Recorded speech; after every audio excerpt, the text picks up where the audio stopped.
Hello everyone, and welcome back to the channel.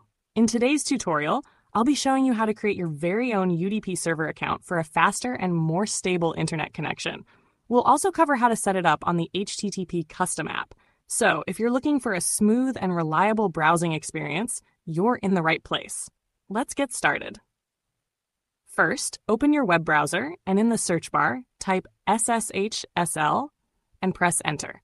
From the search results, click on the official SSHSL website. This is where we'll be creating our UDP server.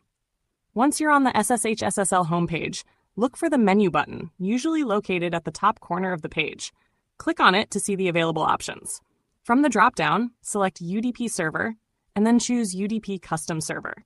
After that, you'll be redirected to the account creation page. Here, enter your desired username, complete the CAPTCHA, and then click on Create Now.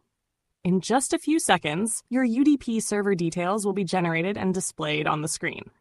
Scroll down and click the Copy Server Info button to copy all the details. Be sure to paste and save them securely on your device for future use. Now open the latest version of the HTTP custom app.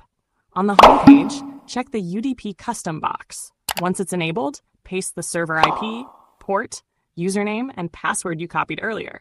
After adding these details, simply tap the Connect button, and that's it. You're now connected to your own custom UDP server for a faster and more reliable internet connection. If you found this tutorial helpful, don't forget to like, subscribe, and share this video with your friends. Thanks for watching, and I'll see you in the next one.